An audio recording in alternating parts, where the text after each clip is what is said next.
And welcome back to episode 182 of the Weekly Tech Wrap with me, Jay. And me, Karl.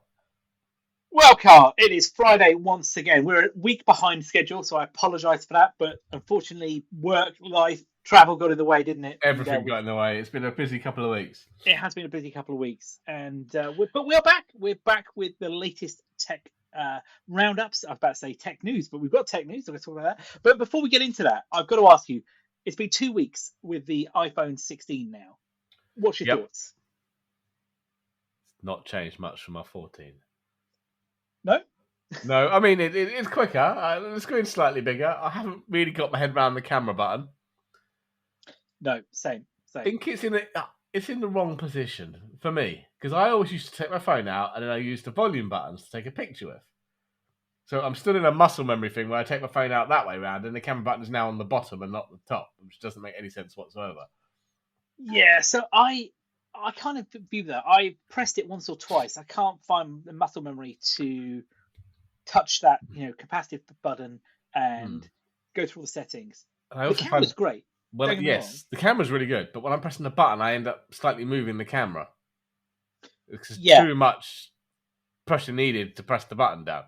It is. I have to say, though, coming from a 14, we've obviously, for us, all this is new. Yeah. Coming from a 14, the camera is fantastic. There's no shadow of doubt. It's massively improved. It's a great camera. But, yeah, the settings, you're right, are a little bit odd. And also having that, the button top left, the action button. The action button. Now I've set mine to the torch, because I was like, I used to have on the home screen, the lock screen, the torch and the camera as my quick buttons. But now I can't do that because they're now, they're put as what's the word I'm looking for? They're put as a shortcut buttons, aren't they? As opposed to anything else. So yeah, it's a bit. I don't know. I guess you're right. It's just muscle memory. Going to have to get used to it. Going to have to kind of find a way to kind of change my finger placement. But what I will say though is it's a lot lighter than the 14 Pro. I haven't really thought about that one. I've got the 14 Pro at my desk ready to sell. Is it lighter? It is much lighter. That feels much of a muchness to me. Maybe it's just my gorilla-like palms. I muscle you've got there, Joe. Yeah, clearly, I'm finding it a lot lighter. I have to say. I also interested the battery life's a bit better than the 14 Pro. I think that's also down to the fact that my 14 Pro battery life was at 85% or something. I think when we talked about, so that wasn't great. So really not overly much of a change there. The USB-C is pretty good, fast charging. I noticed that when it's on my Qi charger on the bedside, it tells me that it's slow charging. Yes, I need to go and buy. Well, I need to buy a faster Qi charger. I think I've got one. Mine's probably about 7 or 8 years old. It's probably only charging at 3 or 4 watts. So maybe I need a new one. I haven't quite decided what I want yet. But I need to go and buy a load of new USB-C cables because, I haven't had a need for them yet. No, I was thinking that the other night. I was looking on Amazon. I think tonight maybe one of those down the rabbit hole tonight. Yeah, I don't need fast or any data transfer really. It's not what I use them for. I just need some fast charge capable cables. Yeah, so I think I'll be going down that rabbit hole tonight. And then the other thing I've noticed is the 5 on the camera, the 5 times telephoto zoom. Oh, yeah, absolutely that's nice. That's really nice and slick. And I don't know about you, but I've noticed that the MagSafe adapter appears to be a hell of a lot stronger than the 14 Pro. It just snaps back onto the anything that's MagSafe. Yeah. It's bizarre. But I will have one thing to say, and I think you had this experience as well. It wasn't a great year for transferring data, was it? No, it all went to pots. What did I try first? First I tried phone to phone. They were sitting on my desk, and that's not many use any of your own Wi-Fi, is it? It's many use direct connection. So sitting like 20 centimeters apart should be fine. And what did it say? 6 or 7 hours. I was like, so what? Yeah.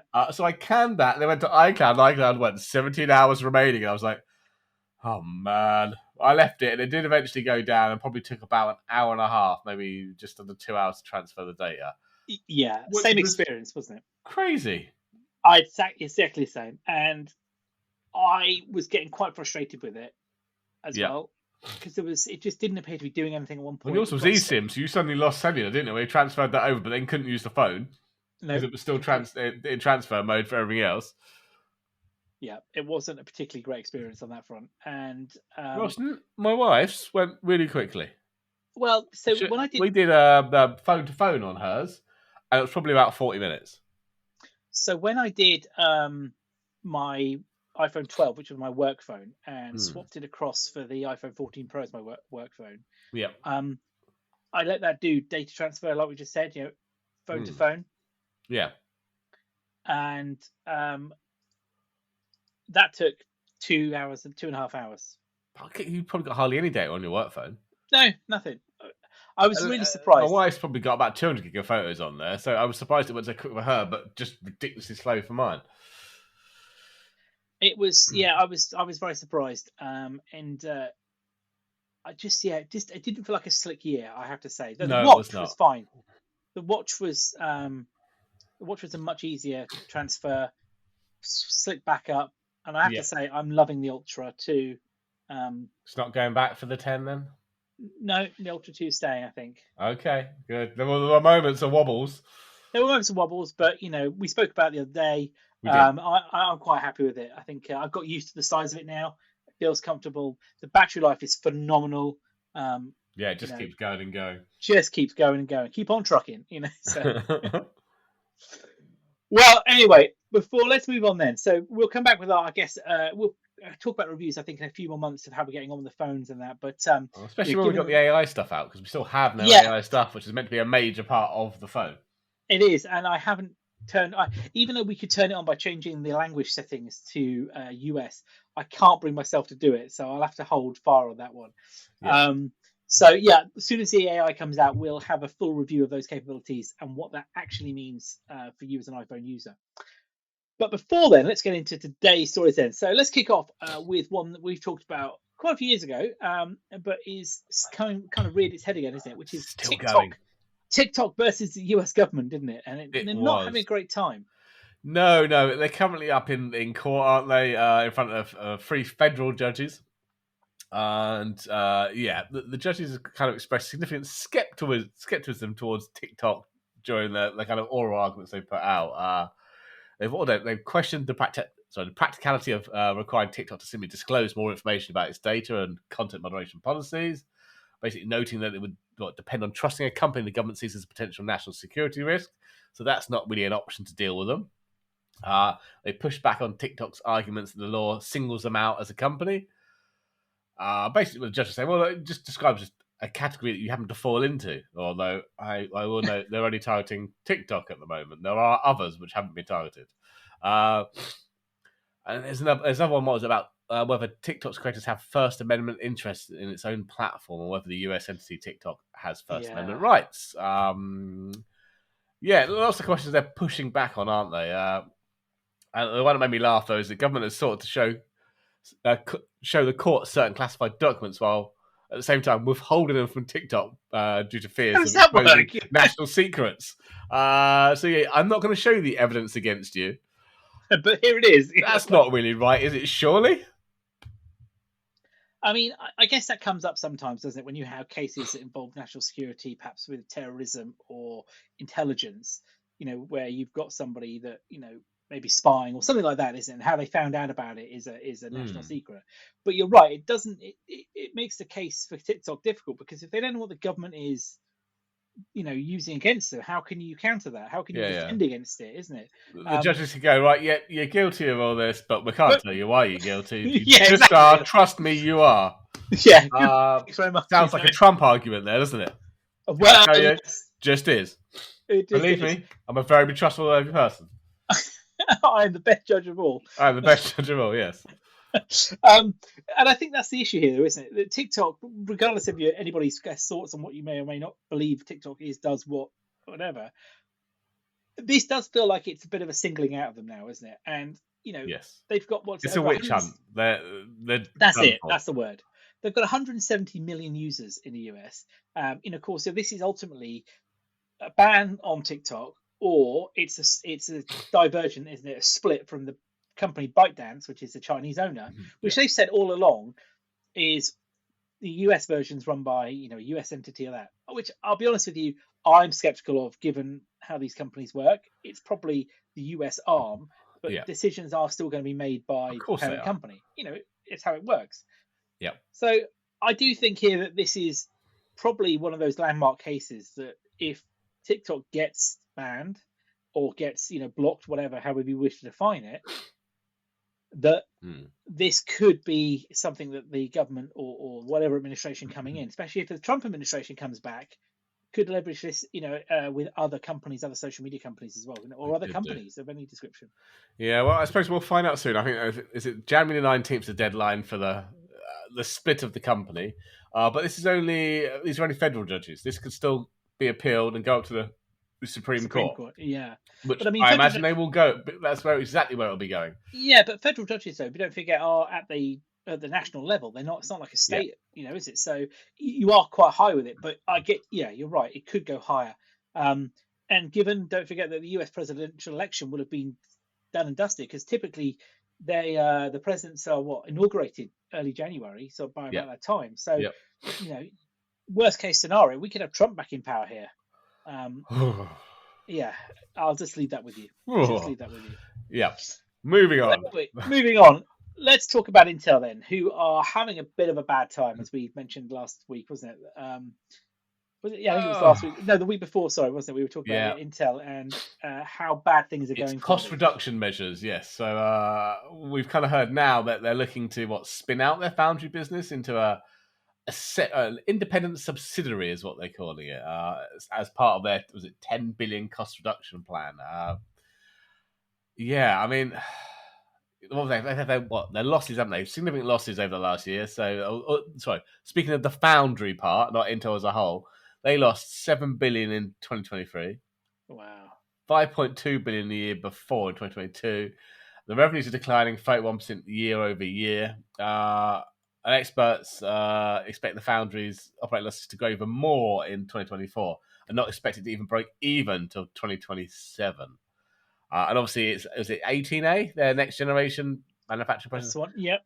Hasn't really gone so well, has it? So it's in a bit of a dire situation at the moment. So obviously Intel are looking to spin this out, possibly with its own operating board and independent directors to govern it. They're even mooting doing it as a publicly traded company. So 2 Intels. You've got to start to worry. Is Pat's grand vision coming down in flames? $2,000. Well, yeah. I mean, they're obviously trying to raise money because they're selling off their stake in Altera, which they acquired for $16.7 billion in 2015.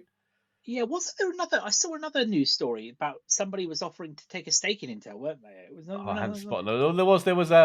There was a rumor last week and a new one this morning I picked up. So Qualcomm were looking to buy Intel. Well, allegedly. Yeah, that was. I mean, that I did see that. Yeah, I think the other one I saw. So they also, by the way, they sold their share in ARM, didn't they? As they said, they sold a share in Altera. And I just, you're right. The Qualcomm story was weird. Well, this is weird. I don't know if you saw this one this morning, but Bloomberg were reporting that ARM has also approached Intel to buy the product half of the company. So not the foundry manufacturing facilities, but ones that actually design the chips. That won't wash it because I can't see how that Intel apparently told them we're not for sale. But it was an interesting that rumor has appeared.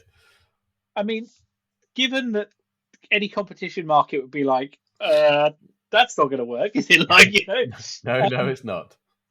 But on the other hand, I mean, what's gone wrong here? What has gone wrong? Because, if you think, wasn't it towards the end of the pandemic, there was the whole CHIPS Act, wasn't there? And Intel about breaking ground on all these new foundries and becoming, assuming that the US was no longer absolutely resilient. To TSMC and stuff like that, wasn't it?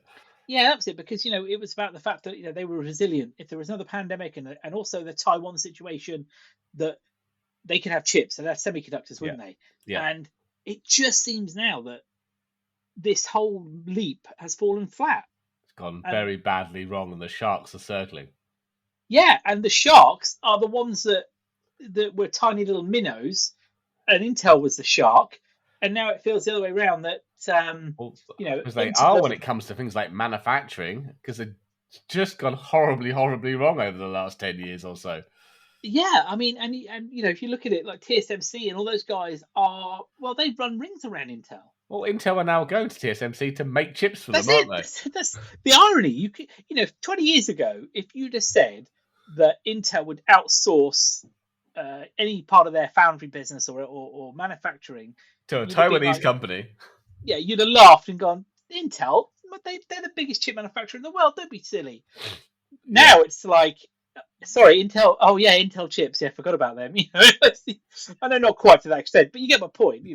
Oh yeah, but then we also said that AMD were a bit crazy when they sold off their semiconductor division, didn't they? I can't remember what it turned into, and they just went, "We'll go to TSMC and get them to make all the chips for us." Yeah, it probably saved them a fortune of pain and money in the long run. It is, and we know that AMD are starting to get back in, aren't they?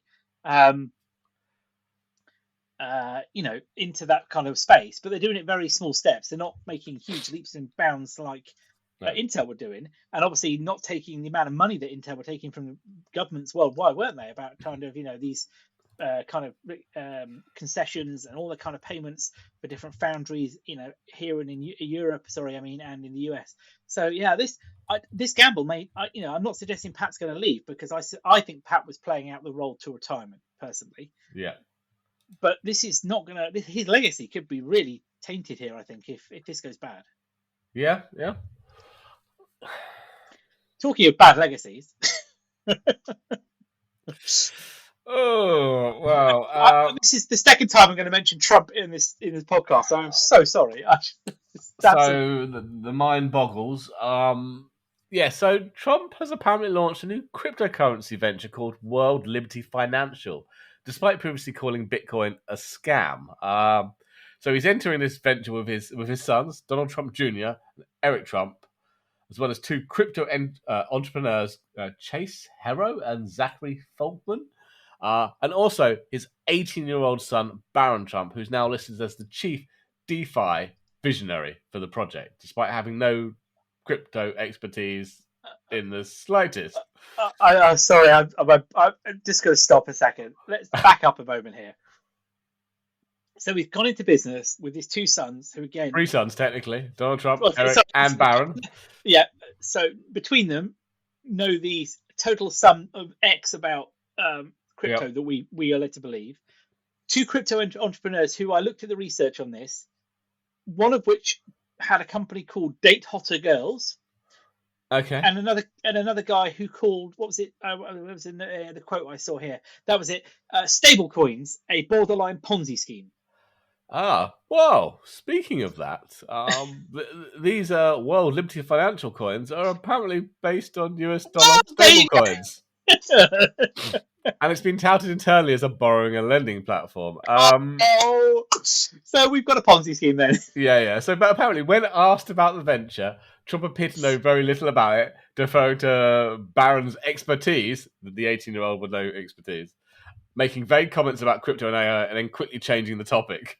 That's because he hasn't got a clue. No. But he's a shrewd businessman. So apparently, a large chunk of the governance tokens of this World Liberty Financial coin will be held by insiders, only 30% distributed via public sale. So you know what's going to happen here, don't you?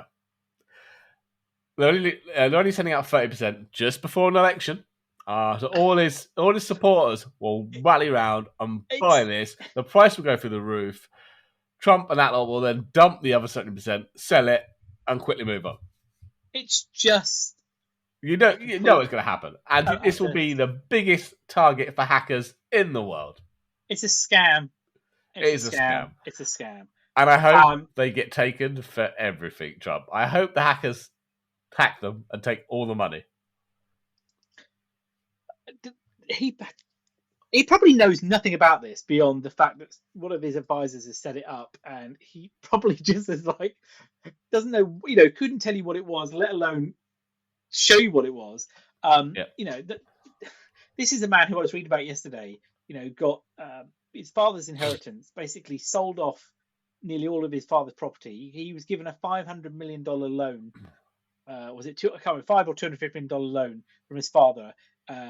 I think it was in the 70s, which it was classed as a non-investment but a loan, but he blew through. And then in one of his tax returns from the early 2000s, or might be 90s, showed a minus $971 million deficit. But he's a self-made man. Don't forget that.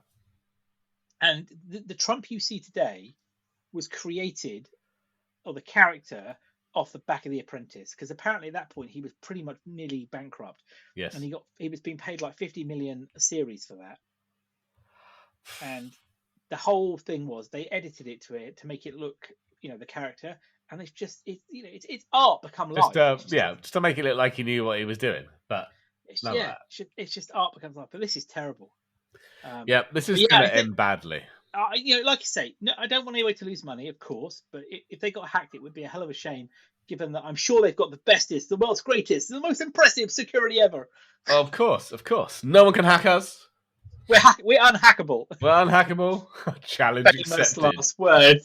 4 minutes later, they're hacked. And there's no money in it. What? Well, he's the kind of person that will 110% fall for a phishing email. Oh God! Can you see? Probably the world's crudest and simplest phishing email as well. Exactly. You know it's going to happen. It probably like the classic Nigerian 619 scam. I have a large business venture for you in the Middle East. Please send money to this account. Or yes, you've been named as the beneficiary. That's the one. No, yes, the beneficiary. Or in the. Oh dear. We're moving swiftly on. Yes, we should do. So the EU. The EU, they're kind of at it again with the Digital Markets Act, aren't they? The DMA. Apparently this time the EU is compelling Apple to improve interoperability of iOS with third-party smartwatches, headphones, and kind of other accessories. But they're not just saying, look, you need to improve it. They're actually going to specify how Apple should provide this interoperability with iOS functions like notifications and device pairing within the next 6 months, allegedly. I've got a real personal view on this, and my view is... You can't say that on air. I don't understand why Apple should have to be forced to make their equipment work with everybody else's equipment. I'm not suggesting it shouldn't be interoperable. I hate that word. But why should they have to bend over backwards and make it work with everything, effectively? And also be told how it will have to work with everything. But that is not competition. No. I mean, look, they came out with a smartwatch and stuff like that. And then same with the iPhone. Really, before anyone else done smartwatches properly or smartphones. There were others probably definitely there before them, but no one's taken off as well as Apple has. As we mentioned the other day, is it the biggest selling watch in the world, let alone smartwatch? It just seems like they're being penalised again for it. Do well, get a slap. It does seem like that way. It really does feel that you're right. You build a successful company and you're penalised for it. Now, I know we could argue, well, Apple aren't just a successful company. They are a kind of mega entity that, is bigger than anything anybody has ever had before. Apart from several select companies, they dwarf every other company in the world. They have the cash reserves of a country. You're right.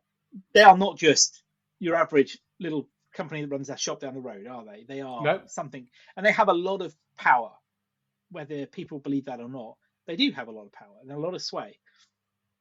But on the other hand, I don't see Samsung being told you need to make your watch work every single way with every other device out there. Well, let's take the EU, for example, one of the biggest entities, government bodies in the world. Why do I have to use your website? Why are there not open APIs? Why do I have to do it your way?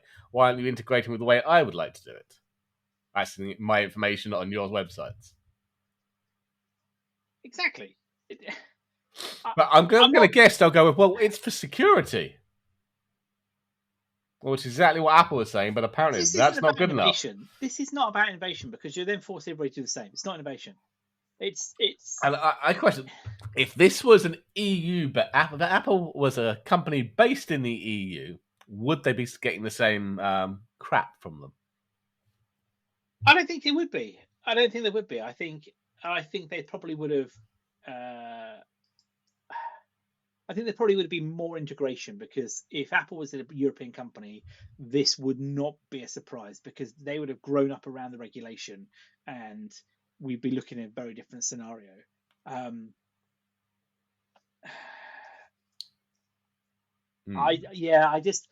me, it makes you wonder, to what end is this? Are we going to move to some? And I know this is a really probably stupid analogy, but some kind of communist style socialist technical environment where everything is the same, everything does the same.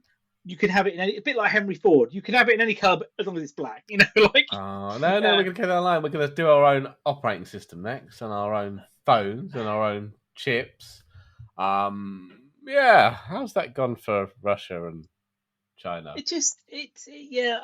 Look, I like the fact that if I've got an Apple Watch, okay, I could probably get it to talk to my Android phone.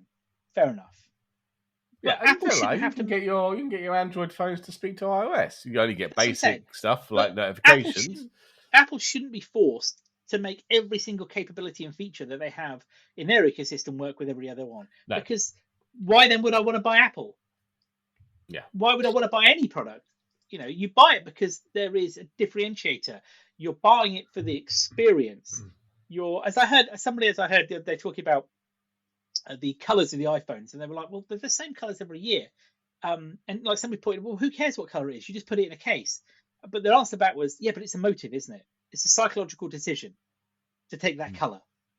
And it's the same as it's the experience of that. It's the whole, you're buying into that experience, that kind of non-tangible piece of it, isn't it? And if they're all the same, then you're right. Why would you buy any product in that respect? And I'm going very philosophical here today, and I'm not sure I've got the direction for it. But it does bug me a bit on this, that the EU is being so forceful. Yeah, same here. Surely there has to be a line somewhere. Yeah, that line is not being drawn. The problem is Apple can only fight it so much. They don't know where the line is yet, because No, not at all. Not at all. Well, let's try for something slightly different. And the Tech Rumour Mill is back this week. After a couple of weeks break, we are back. And, well, first thing out of the pot, then, is something that we talked about during the Glow Time event show, which was the lack of the Apple Watch SE3, which is the supposedly low-cost plastic watch, isn't it? It is, yeah. And who's this? This is Gurman, isn't it? So from his panels, of course it is. So apparently there is a reason why it didn't show up in the event. So apparently Apple's manufacturing teams have been running into some cost and quality challenges with the shift to plastic. But apparently we will be getting this next year now. He's a bit vague, 2025. Is this early or late? At some point next year is the rumour. Not a lot to go on, really. We don't know what new sensors, if any. Obviously, an SE is meant to be a low-cost one, so they won't put as many sensors in it as you would with the normal one. Otherwise, they'll kind of cannibalize sales. But apparently, we will finally be getting a processor bump from the current S8, which is really an S7, which is really an S6, isn't it? But hang on a minute. His statement in his piece talked about the current SE is stuck on 2020 era speeds. I would guarantee you, if you spoke to anybody that's rocking an SE right now, they're not particularly worried about how slow that is. No, my son, eldest son, he's got an SE2, is it? Yeah, the latest SE. I've never once heard him moan that his watch is slow. No. He moans that his phone is slow, but not his watch. For most of the things that are happening on an SE, that is not going to cause you much impact. I'd argue if you're rocking an S4 or something like that. Yeah, I mean, coming from my Watch 4 was a big upgrade to the Ultra 2 speed. The Watch 4 was dragging. It's like, what is this? I've got a lightning bolt on my wrist. But I mean, yeah, I'd read somewhere as well that they were having trouble around the manufacturing. Yeah.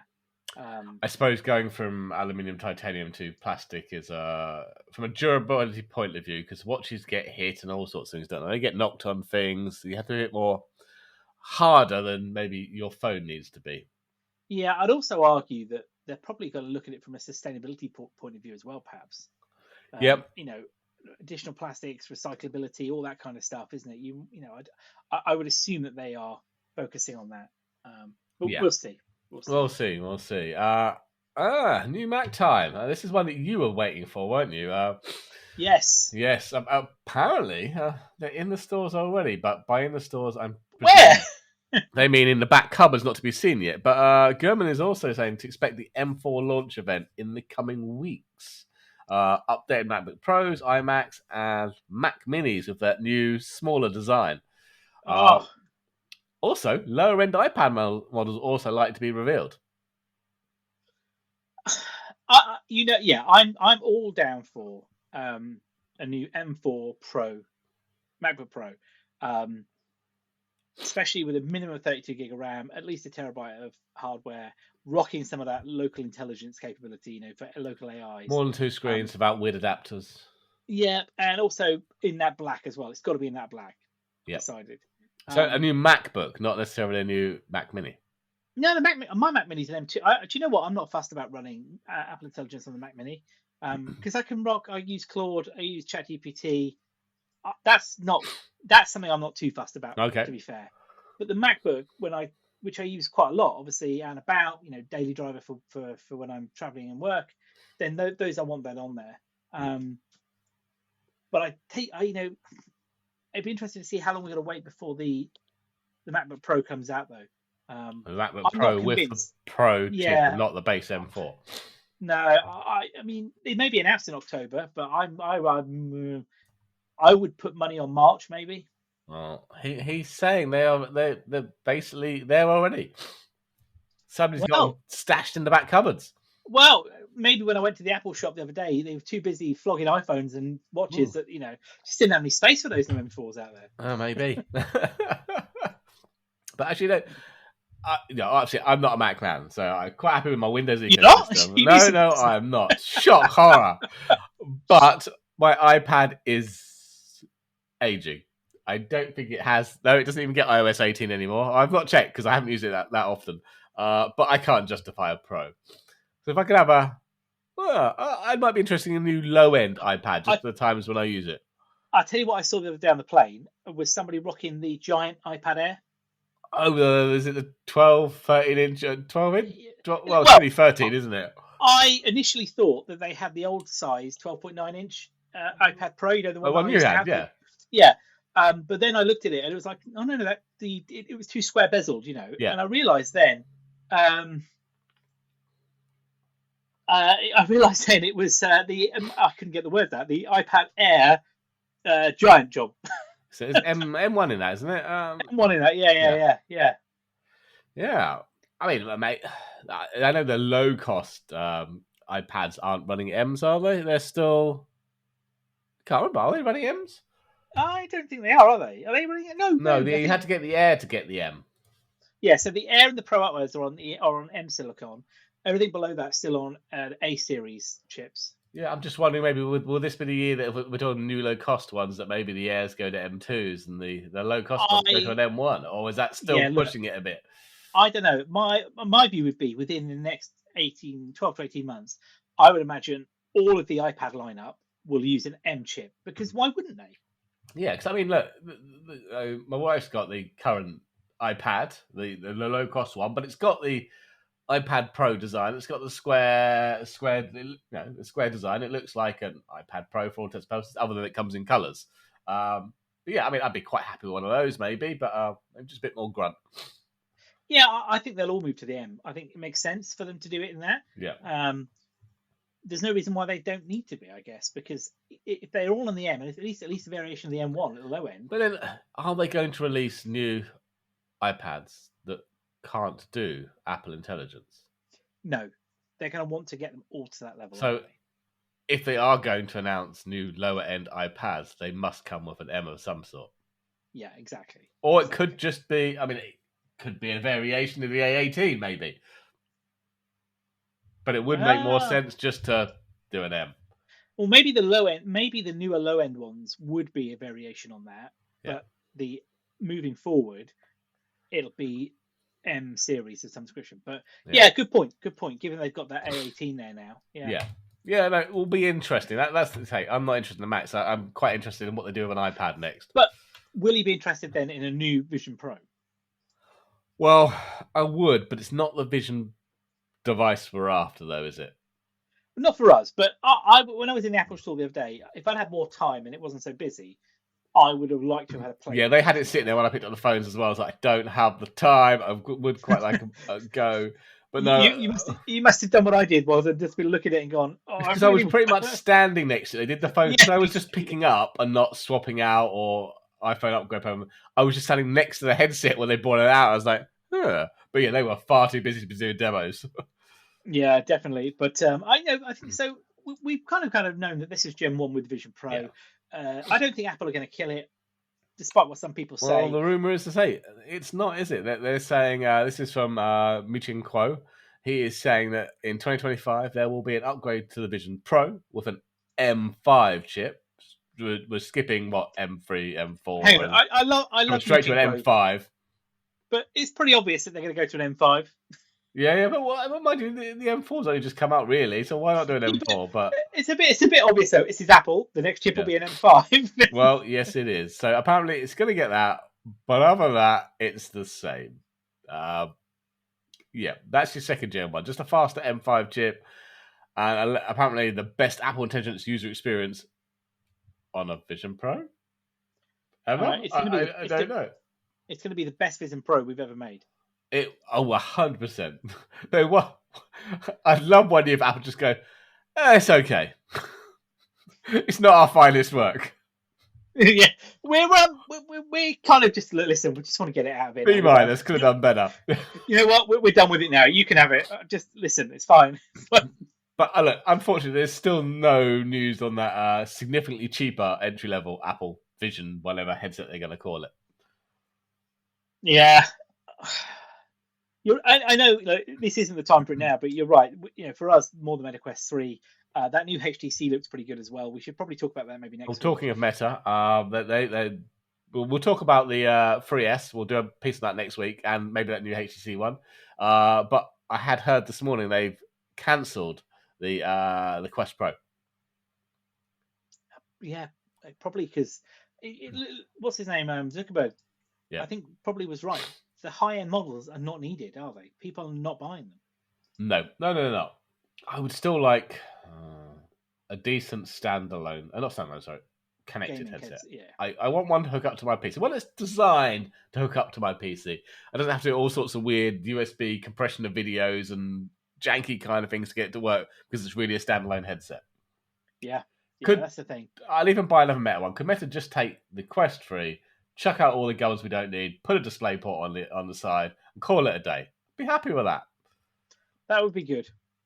Problem is the market is more around the AR capability and pass-through, isn't it, these days? Yeah, and it's all standalone. Because I know I get that. Not everyone has a £2,000 or £3,000 PC or capable of pushing those kind of pixels, you know what I mean? But for us that do, would it really be that much difficult just to chuck some of the stuff out? I'd even pay the same price.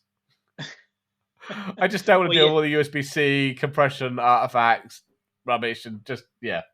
Yeah, that's the problem. Because even at the same price, it's still half the price of the HTC one. Oh, God.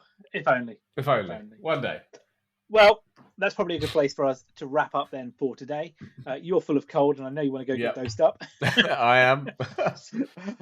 We'll be back then next week with episode 183, where, as we've heard it here first, we'll be talking on the updates on the new VR headsets that are out in the market, so the 3S and the new HTC model. Oh, there's a Pico as well, wasn't there? Pico released a new one. The new Pico, sorry, yes. How could I forget the Pico 4 Ultra or something? So we'll grab that as well. We'll do a roundup. We'll do a roundup, but yeah, let's it. We'll do a roundup on VR headsets next week then. Yeah. As well as the latest tech news coming forward. But yeah, of course, you can find us at techrant.online and of course, wherever you get your podcast from, as well as on YouTube and on Twitter, X, whatever we're calling it this week. So I've been Jay. And I've been muted. I've been Karl. Have a good day, all. And with that, here's the music.